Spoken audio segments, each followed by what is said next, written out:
Right. There we go. All right, so I'm going to admit everybody now. Yeah, great.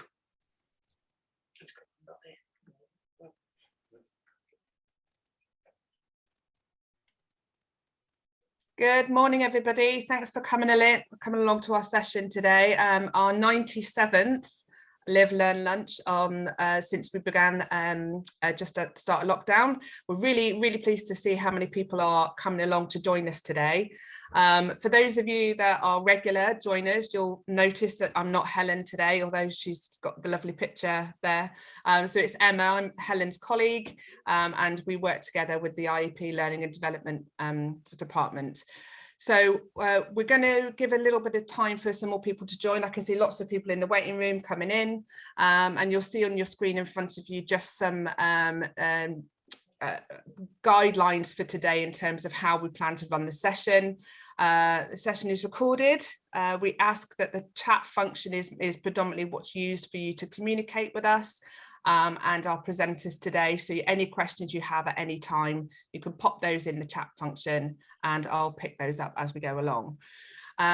So the session, we think the session is going to run about 25 minutes to 30 minutes today. And we just ask that you make sure you get the best from the session by making sure your phone's switched off and that you've got no distractions in the background for yourself. And then I'm going to introduce our session presenters today. So we've got Rob Gray and Julie Wright from Business2Business, and they're going to be starting and sharing with you in a second. And I'll just hand over to you guys. Okay. Yeah. Hello everybody. My name is Rob Gray from Business2Business, and I'm the Strategic Development Officer here. And with me is Julie Wright, and I'm the Employability Tutor at Business2Business. Right, so we're really pleased you could join us today. We're really looking forward to giving a presentation about motivation for people with complex needs, and there's going to be the opportunity for some Q&A at the end.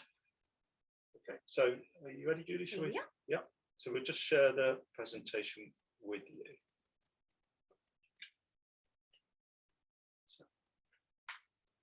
Okay, so today we're going to be talking about building the motivation and persistence of job seekers with complex needs.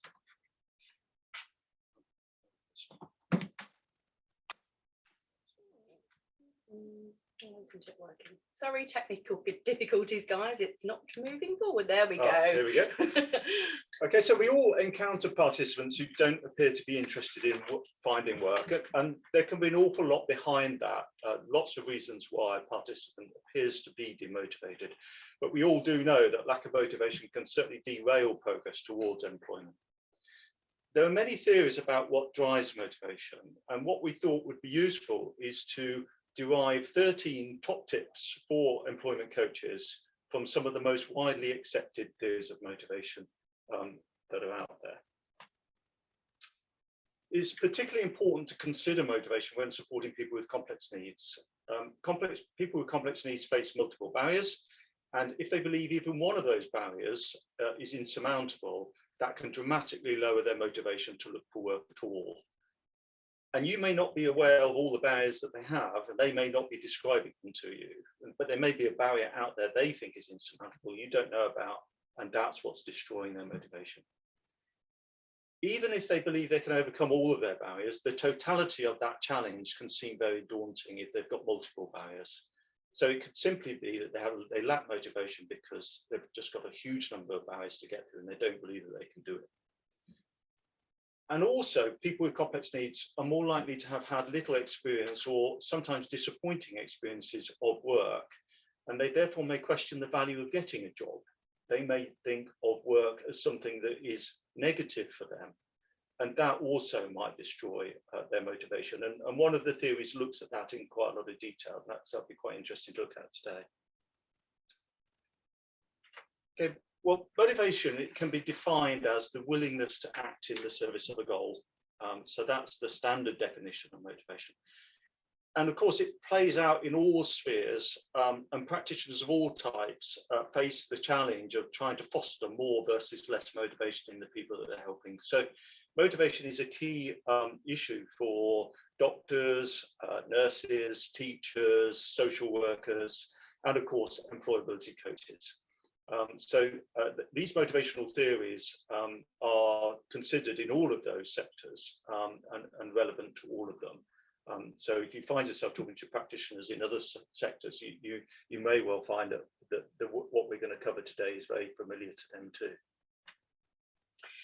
So the first theory we're going to go into is the self-determination theory, and that states that motivation can be influenced by extrinsic forces and their external rewards and penalties, and that includes the salary and status from a new job, recognition, respect and approval from others, and the avoidance of disapproval and penalties include sanctions.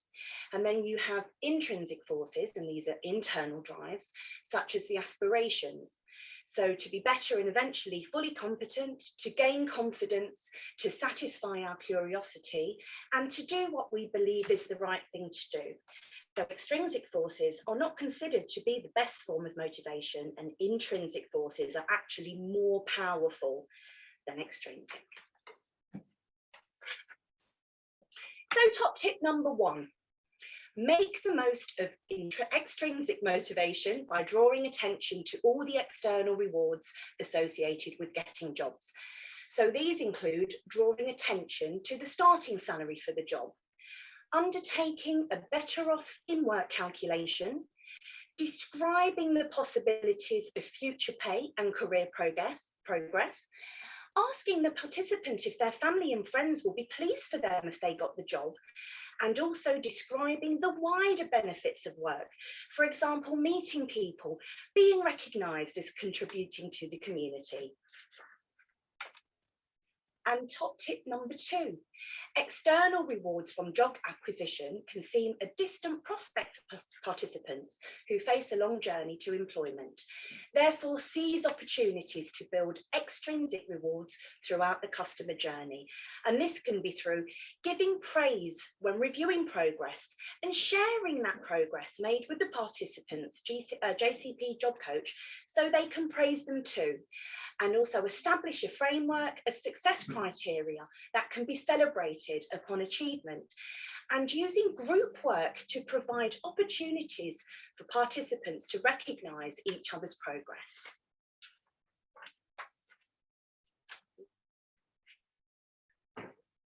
Okay, self-determination theory also states that what drives intrinsic motivation is a need for these 3 things. So autonomy, competence, and relatedness.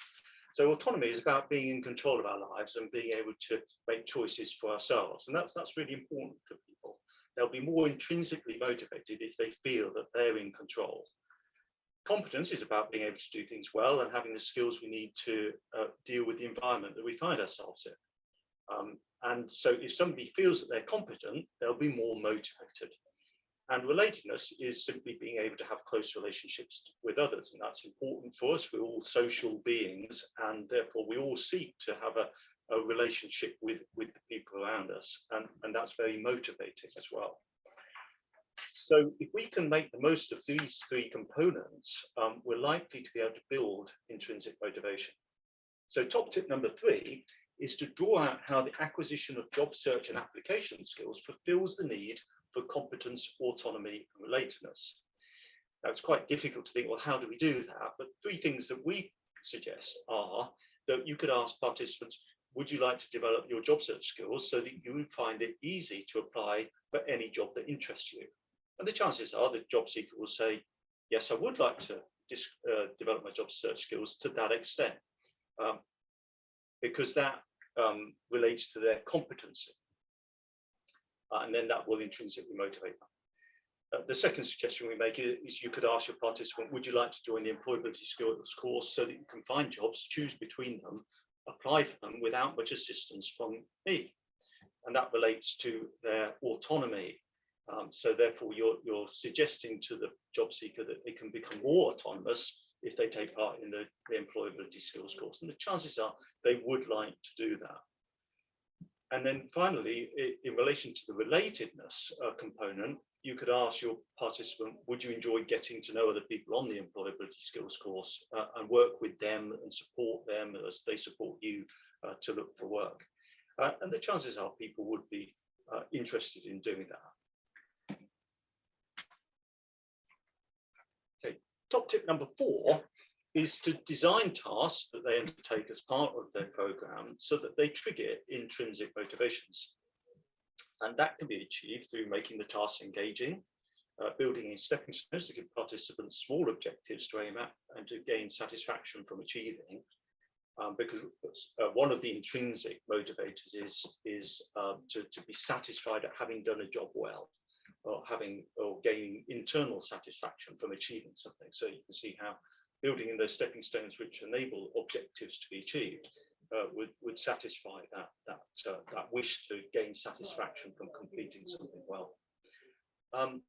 Another suggestion we say is to let participants decide what stepping stones should be to ensure that they feel they've got autonomy, and therefore they're more engaged. So therefore you're ticking the autonomy box there. You can provide sufficient training to ensure that participants begin to find job applications easier and gain satisfaction from completing them well. We've all seen participants who are struggling to acquire the skills of job searching. And so for them, job searching is a much steeper mountain to climb than it is for others. It's obviously very important that for those people to gain the sense of having completed something and done it well, that they need more training. So it's really important that we give people sufficient training in employability skills and job searching skills so that they can achieve that competency that they almost certainly will be looking for. Providing training to the level participants feel that they're competent and if even mastered the job search skill, that's really similar to the one I just mentioned, and deliver employability skills in group settings so that participants have an opportunity to interact with others, and that ticks the relatedness component. Okay, so we're coming on now to another theory. So we've looked at the theory that looks at intrinsic and external motivators, but this second theory is expectancy value theory. And this states that a participant's motivation depends on how much they believe they will succeed, that's the expectancy, and how much value they place on that success. Now, I think this is a really powerful theory, particularly in the context of job searching. And we can break down that theory into actually two sets of components. So around expectancy, we can question the participant that whether they know what jobs they're aiming for and whether they think they can get these jobs. That relates to the expectancy component. In terms of the value component, the two parts of that is, does the participant know the rewards from getting the jobs that they're going for, and do they think the rewards are worthwhile? Now, this table looks at those components, and you can see from the first row where everything is yes, they know what jobs they're aiming for, they think they can get those jobs, they know the rewards from those jobs, and they think the rewards are worthwhile. Well, clearly that person is likely to be motivated. However, if even one box is a no, it leads to the participant not being motivated. So imagine a participant who knows what job they're aiming for, but they actually don't think they can get that job. They'd really like it, but they're questioning whether or not it's really feasible for them. So that's a no. They know what reward they can get from the job, and they think the reward is worthwhile. They're really quite keen to get that reward, and so they like the idea, but fundamentally they don't think they can get that job. And therefore, according to expectancy value theory, they're not going to be motivated. If we look at the third row of the table, you can see that the no is in a different box. They know what job they're aiming for, they think they can get the job, but they don't know the reward from getting that job, and therefore they can't judge whether that reward is worthwhile. So a classic case for this is a 0-hour job. From a 0-hour job, the participant who's applying for it doesn't actually know the extent of the weekly salary they're going to get. And that can really demotivate them in applying for that job.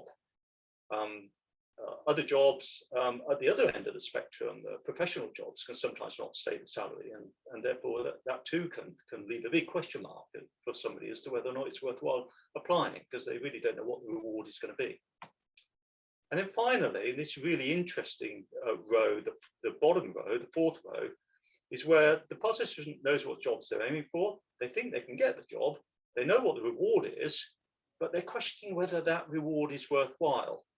And that can happen when somebody's got something else happening in their life, which they'll have to give up if they take that job. And they have to balance in their mind, is the reward from getting this job, the salary, the recognition, the pleasure of doing the job, is that worthwhile? So a classic case would be if they have to move away to take that job. They'll probably see their friends less, they'll see their family less, there'll be a lot of upheaval in making that move. So they're going to have to balance, are the rewards worthwhile? And you could see that that could lead to them not being motivated. So this chart is really quite a powerful way of diagnosing where the lack of motivation might be coming from. Now, there's lots of top tips we can give you for each of these scenarios. So firstly, top tip 5, help your participant gain clarity about the goals they're aiming for. Now, this relates to the first box, do I know what job I'm aiming for? Okay, so you can help the participant know better what jobs they're aiming for by using career resources to inform the participant about jobs they can do. Look at sample job descriptions and person specifications. You can arrange employers or employees to come and talk about what a job feels like. You can map a typical day in the life of a particular occupation. You can assist the participant to plan the transport, workwear, childcare, and other practicality issues. And all that helps them gain clarity about the goals that they're going for. You can inform the participant about working terms and conditions, annual leave, and so on. And you can encourage the participant to consider other jobs that depend on the same transferable skills and personal qualities. So we can do a lot around helping the participant gain clarity about the goals they're aiming for. Top tip 6 is the next box along, and that's helping your participant believe in their ability to reach their goal. So if we look back at the table, this relates to, do I think I can get these jobs? And if the participant's not sure, that might be simply about confidence. It may not be that they physically or because they haven't got the skills are unable to do the job. It may simply be about confidence. And you can help them believe more in their ability to reach that goal by breaking up major undertakings into a series of smaller tasks, because their belief in not being able to get the job might be that simply they don't think they can get through the application process. So if you break that process down into smaller tasks, you could perhaps help them see a way that they can get through it. You can incorporate positive thinking, confidence building content into employability skills and pre-employment training. You can provide one-to-one support for hard tasks through a facilitator within a job search workshop.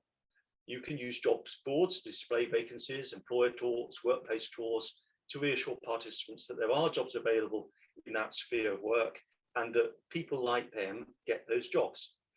You can show statistics of past participant success. You can show video, good news stories, including participant testimony. You can get employer endorsement for activities, and you can describe in-work support that's available through your organization to help them with the transition. Okay. Now, many of these things you're probably doing already, but you perhaps have never thought that this is actually about building their motivation, building their confidence. You might be doing it because it's what you've always done, or because it's something that the funder has required you to do as part of the contract that you're delivering. So, but it's actually all about motivation. And I think as we go through the presentation, you'll see more and more about what you do. It's really about motivation.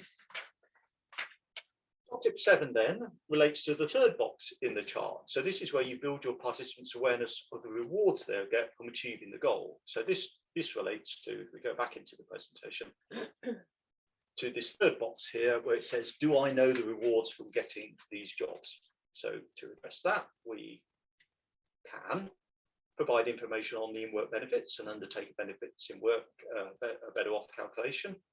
We can describe progression routes and the availability of skill support, so that even if the initial reward is not high, they can see how that reward can increase over time through undertaking the relevant skills provision. You can describe the wider benefits of working, such as the opportunity to meet people, gain a sense of satisfaction from doing the task and the occupation, to gain recognition for their achievement in work, and to develop personally as a result of undertaking work.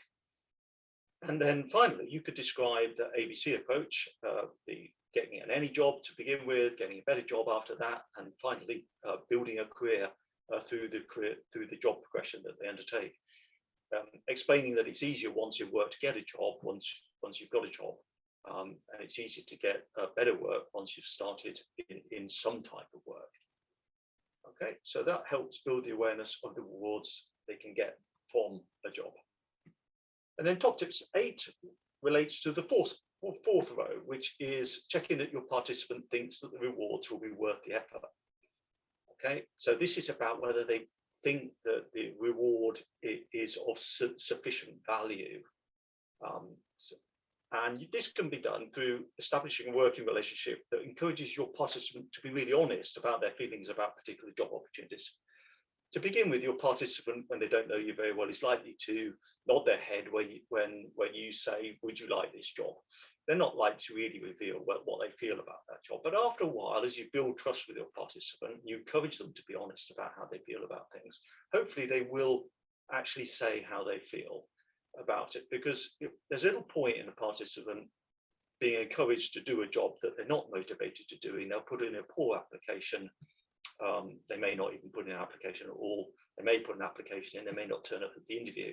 So it's much better for you to know straight away, are you really going to put you all into applying for that job?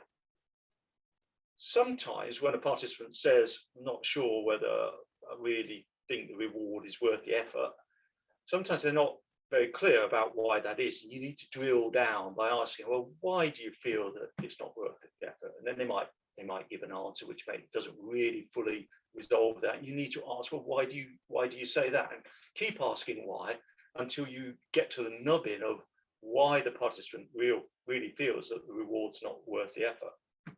And that can be very revealing. That can reveal other barriers that they've never mentioned, but is actually putting them off getting this particular job. And the more you know about their barriers, the better you can support. You may find that drilling down reveals that they're unrealistic about what's possible with their skill set.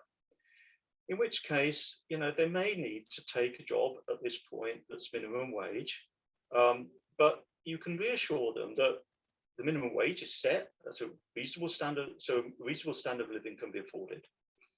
And you can do a better off working calculation and show them how work can pay. And you can describe how through the ABC approach, skills acquisition, smart ideas of their own, and sometimes just luck, many people do surprisingly well in work, and through quite, potentially beginnings that don't look as though they're going to lead to a surprising career. But often people do, but they've got to start somewhere. Okay, what you can do then, you can take away this this table here and use it with your participants. So you don't have to use this just for looking at particular jobs. You can use this to identify and diagnose how motivated they are towards any activity. So this could be about attending employability skills. So the way it would work is you would ask the participant, are you clear about the goal, the reasons for doing this employability skills course? And they would give that a score of 10. And then you can ask them, do you believe that you can complete the employability skills course and succeed in it? And they'll give that a score out of 10. And you can ask them, do you understand or know what the rewards are for doing the employability skills course, what the benefits will be of doing it? And then finally, you can ask them and give that a score of 10. And then you can ask them, do you believe the rewards will be worth the effort of attending the employability skills course? And they'll give that a score out of 10. And the scores can be very revealing. They can tell you where, if any, the participants got doubts, and then you can work on those doubts. Because if you know what doubts a participant has about attending, the chances are you can resolve them and you'll get that person to attend. Now, I use this in my everyday life because if I find that there's something I can't really be bothered to do, And that could be to do with anything. That could be to do with a bit of DIY. That could be to do with going to the dentist. That could be anything at all. And sometimes I ask myself these questions, and I surprise myself at where the problem lies. And sometimes I can resolve it, and sometimes I can't. Sometimes if I really believe the reward's not going to be worth the effort, and I can't actually resolve that, and I can't convince myself it will be, then I have to question whether or not the activity is worth doing actually. So, but it's a really good diagnostic tool. So do use this and see how you get on with it. So now we're going to Maslow's hierarchy of need theory, and I'm sure most of you know this one, and that states that people are motivated by 5 basic categories of needs, and these are physiological, safety, love and belonging, esteem, and self-actualization. And each new level of need only emerges when an individual has satisfied their need for the previous level. So physiological needs, these include the basic biological requirements for human survival, i.e. food, air, drink, shelter, clothing, warm and sleep. You've got your safety needs, and once an individual's physiological needs are satisfied, the need for security and safety become important, and these needs can be fulfilled by health, employment, and personal security. Social needs are family, friendship, and intimacy. Esteem needs, these includes respect, self-esteem, status and recognition, and self-actualization, that's the realization of your full potential. So top tip number 9, check that your participant has actually met their physiological needs, i.e. food, shelter and sleep, as they are not going to want to focus on employment, which is a safety need, until their physiological needs are covered. So do this by checking. Ask your participant, are they eating properly? Are they getting enough sleep? Ask them the question, is there any risk that they're going to be made homeless? And is there anything else that they're worried about?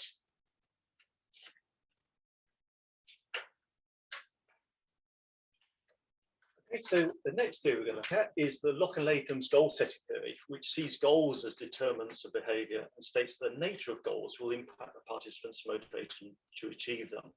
So everybody likes working towards a goal, and it is really useful to have goals and milestones, and that we build these into action plans all the time. And that's the reason we do build them, is because it is motivating to have a goal to work towards. But the key thing with goals is that the more suited they are to the individual, the better they will affect motivation. So our top tip number 10 is to tailor objective goals and milestones to fit each individual participant. So you can do this by setting challenging but attainable goals with support provided as needed to help the participant achieve.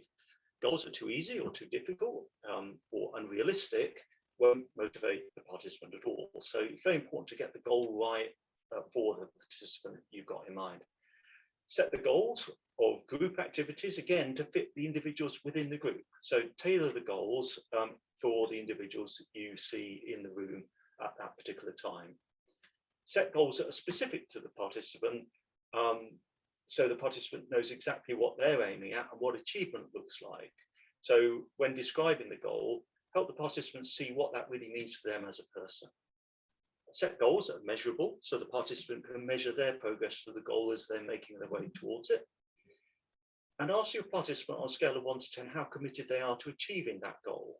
And if they gave a low score, try and diagnose why that is and try and fix the issue. And then finally, ensure the participants know that you are interested in that they achieve the goal. Because if they know you're interested, they know that there's an extrinsic motivator for them to achieve it, because you're going to be really pleased when they achieve it, and you're going to give praise, or you're going to tell them that they did well. You're going to congratulate them. You're going to tell their job search coach at the job centre that they've achieved it, and they too will be pleased. So make sure that they know that other people around them are keen for them to achieve it, and there'll be an extrinsic reward if they do.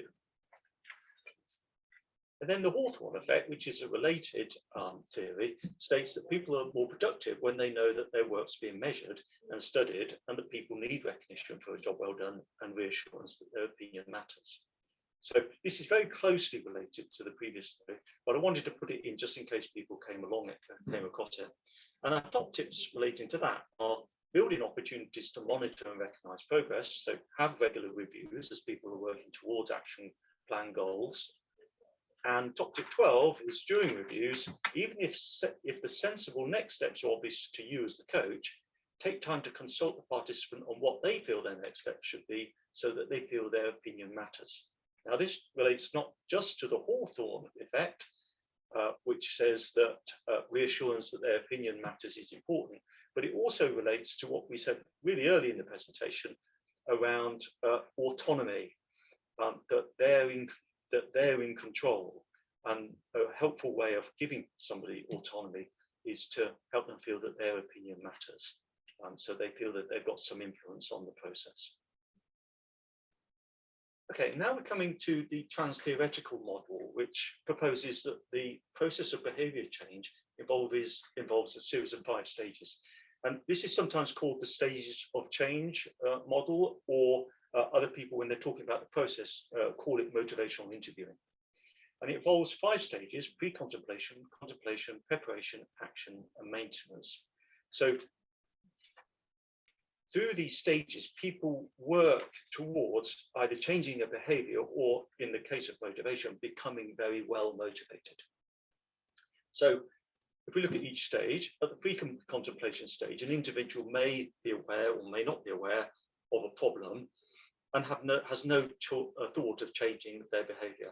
So this, in the case of motivation, could be that they're on a job-seeking program, but they're not motivated to get a job, and therefore you know that they've got a problem.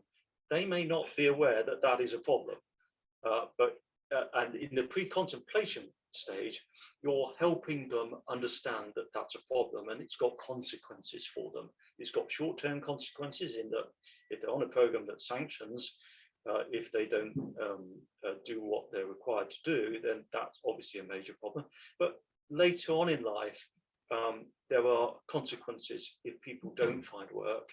Their life chances and their quality of life and their health and all sorts of other aspects of their life will be affected if they don't find work. So, and they don't progress in the labour market. So helping them become more aware of that in the pre-contemplation stage is a useful technique. In terms of pre-contemplation to contemplation, the individual develops a desire to change behaviour. So you've managed to convince them in the pre-contemplation stage that there is an issue and it's in their best interest to address that. And they're beginning to think, yeah, okay, I might want to change my way of thinking about this. Maybe I should look a bit more at what I could do for work. And this, in the contemplation stage, you're helping build that motivation for them to do that. And then during the preparation or decision stage, the individual intends to change the behavior, and you're helping them plan that. So that's the action planning stage that you're helping them with. And I think the real battle is in that pre-contemplation stage, where you're really convincing them to change the way they look at things.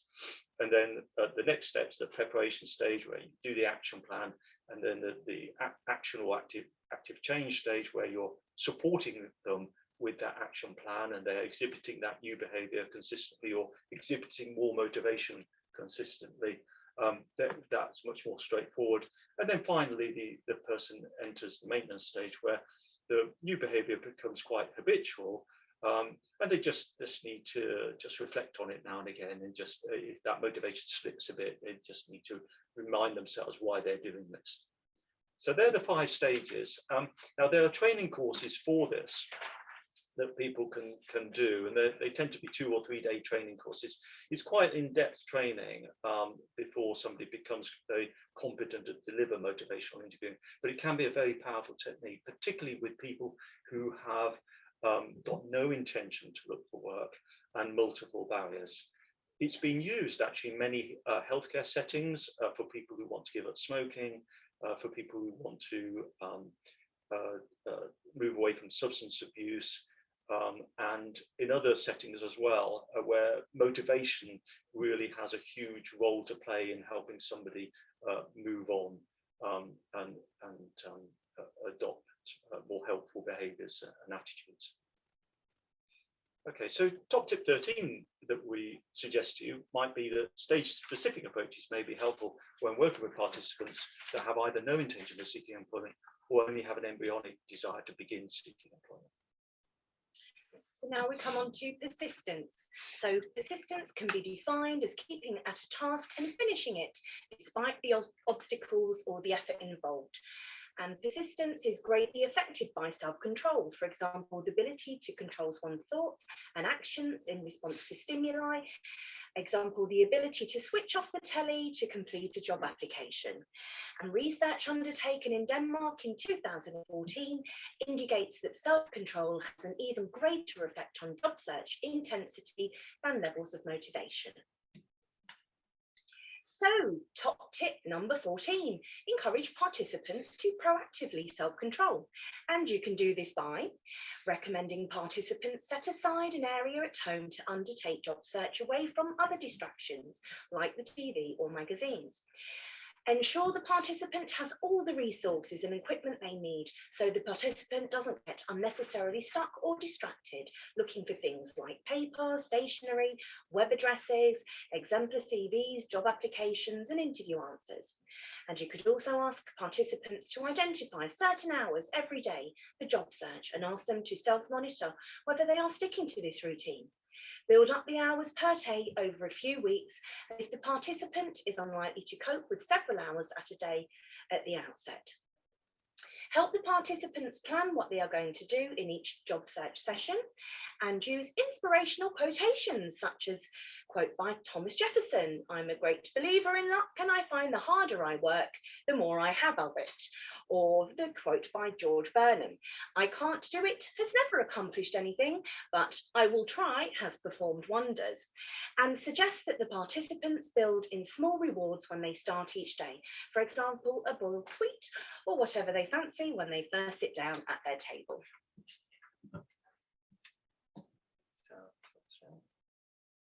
Okay, everybody, so that's the end of the presentation. I hope you enjoyed that. We actually gave you one extra top tip there, top tip number 14, when we said at the beginning of the presentation, we're only going to give you 30.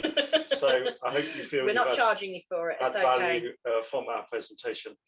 So we'll take the Q&A questions now, if there are any. And if you've got any questions that you have after the session is finished, we'd be very happy for you to email us, and I think my email address will be in the chat, and I'd be very happy to answer any queries you've got. I'm just popping them in the chat now for you, Rob. Okay, thanks, Emma. Yeah. Okay, so I'll just bring up the chat. We've not displayed that.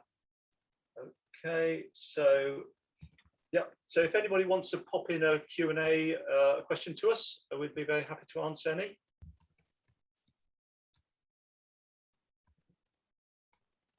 I'll make a start. I'll just say something vocally. I was thinking about the motivational element was really, really important, actually, thinking about myself and working from home. So as a practitioner, if you are in a working from home environment, that's a practice you can apply to yourself in terms of motivation as well as for your participants. Yeah, that's really true, Emma. Yeah, I work at home 3 days a week, and I've just been completing a major bid, and sometimes to sit down and start something like that is quite difficult, and that's where that boiled sweet idea came from.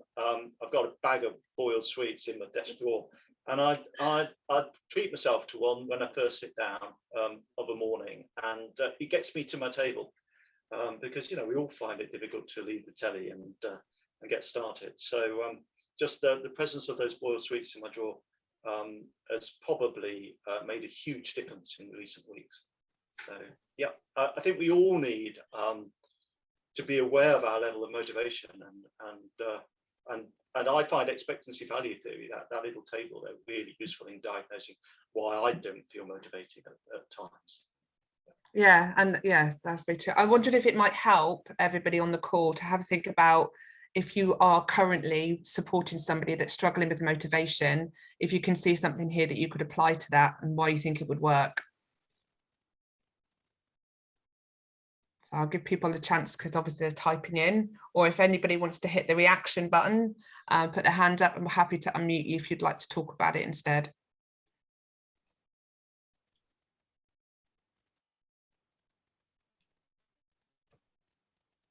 Sometimes it can take a while to type the responses out as well. So I know that.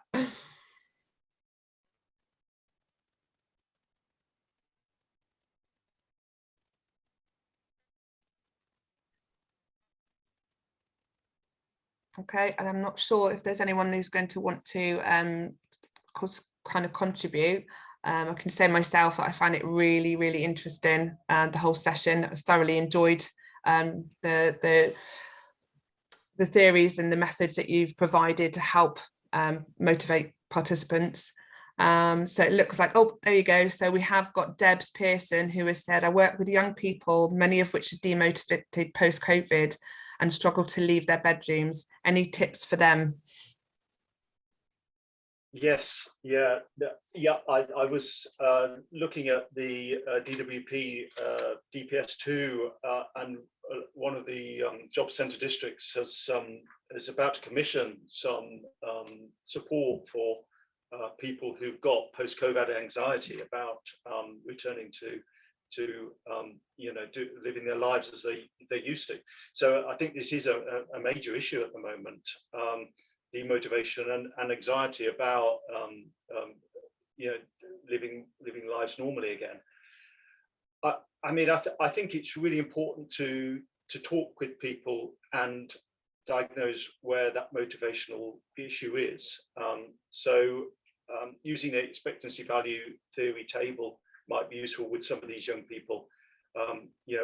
Ask them about their goals, what their goals are. If they haven't formulated goals, help them formulate goals, and work may be an appropriate goal for them. And then ask them about the 4 questions within the expectancy value theory around, are they clear what the goals are? Are they clear how they might achieve those goals? Are they aware what the rewards for achieving those goals are? And do they believe that the rewards would be worth the struggle and the challenge of undertaking the path to those goals? And from that process, you'll hear from the young person what they how they're feeling, and they'll reveal a lot more going through that process than they would have revealed if you just acknowledged that they weren't motivated, but didn't diagnose where that motivational issue really sat. So yeah, maybe that will help. Okay, so we've got Parul has said low motivation can affect anyone at any time, but clients that have been out of work for a while, it is a struggle with motivation. So I think that's just a recognition of what you're talking about. Lorna has put a statement about the pressures really out there at the moment. She said, tip 5, looking at goals. Some people are referred to me who are desperate to get any job right away because they are about to lose discretionary housing benefit. So we don't always have the luxury of time to take to explore goals. So I think that's some of the realities that's out there. Yeah, absolutely. Yeah, I mean, goals can be long or short term, and absolutely, I quite understand that some people's situation, if they're in a crisis, they need to, their short term goal may be to get an easily available job, and I acknowledge that. However, to keep them motivated even in the short term whilst they seek to get that job, just a 5 or 10 minute conversation about what the longer term future could hold, and how getting that job might put them in a better position for getting the job that they would really like to do in the future would be worthwhile. Yeah, absolutely. As Judy says, the ABC method, because the value of the ABC approach isn't that it the value is all when they get the career they finally want. It's about that it sustains them when they get that first job too. So yeah, and then we've also thank you. We've also got David on the line, who has just said he likes the inclusion of various theories which have been converted into direct action with clients. So thank you for your feedback, David. And then we've just had Maria. I've noticed that the lack of employers' flexibility puts some clients off when they are demotivated to search for and apply for jobs. So that's a reflection of what the employees, I think, their market, you know, and in fact their own motivation to get the right employee, I guess. Yeah, and that might be coming down to that if you think about expectancy value theory, that last one, do I think the rewards of the job are worthwhile? And if the person's looking at the job and the flexibility is not there, that means that they're having to make greater sacrifices in their life. And then they're really questioning the value of the job, aren't they? And yeah, it would be great if employers would offer more flexibility, particularly for people with additional needs who and commitments outside of work. Hopefully, with disability confident and mindful employer initiatives, you know, hopefully employers might be changing the way of thinking about these things and seeing the offer of flexibility as being something positive they can do with benefits for both the employer and the employee. But also that can be a question at interview as well. It may not be in the job spec and the person specification that there is a degree of flexibility, but when you actually go for the job interview, it may be that you can put the question to the employer, and some employers are, you know, open to it. Not all of them, but some of them are at interview. Yeah, and I think, you know, that we all know that there's a skill shortage out there now, and employers are actually making significant changes in order to fill the labour shortages that are out there at the moment. I've got another question from, sorry, I've just lost it, move a second, from just scroll back up a little bit, from Lorna. How long do you think it takes on average to support someone through the 5 stages of behaviour change? We only have approximately 6 months to work with people on our project. Yeah, that's interesting, isn't it? Yes, it can take a long time, depending on the nature of their barriers, how long that they've had a lifestyle that's not involved work, how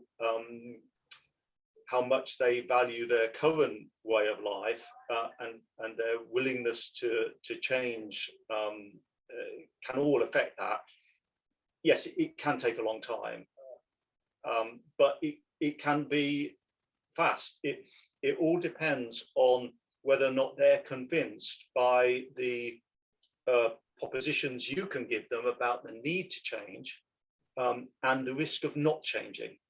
So if you can describe in very clear terms what the downsides to remaining unemployed are, both short-term and long-term, and that might mean you do some research on what the long-term implications of unemployment are. And they're quite stark. They're quite bad, and share those with the participant. That can sometimes convince them quite quickly to reevaluate what they thought they might be doing in the next 5 or 10 years, and they might be more willing to change. However, yeah, I accept that there are some people who are quite wedded to their way of life that doesn't involve work, and it can be. Yeah, you're not always going to succeed, and you may not succeed in the time you've got, but it's certainly a powerful tool and has worked with many people, even within a 6-month period. So I would recommend it. It's how long's a piece of string, isn't it? Yeah. One of them. Okay, so we've got a thank you as well from Maru, saying that they use these tips already for some of their clients, especially who are searching for jobs. So thank you very much for that feedback. We're doing really well for time. We're now at 10 minutes to 10 to 1. And I just want to let everybody know that the recording of this will be available in about a week's time, just so that anyone who couldn't stay for the whole session can pick up where they've left off, or pass this on to a colleague that you think may help them to go through this session as well. well. So I'd just like to personally say thank you very much to Rob and Julie. It was a really enjoyable session, and we really would love to see you come back some other time. Great. Yeah, we've enjoyed giving it. Great. Thanks. Thank you. Okay. Bye-bye, everybody. Bye.